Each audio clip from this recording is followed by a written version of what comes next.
This is the backyard. Had to shovel a path here for the dogs.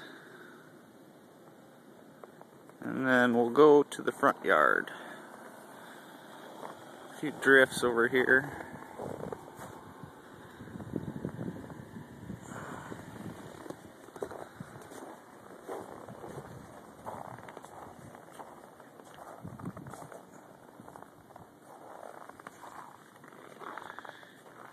It's pretty deep right here.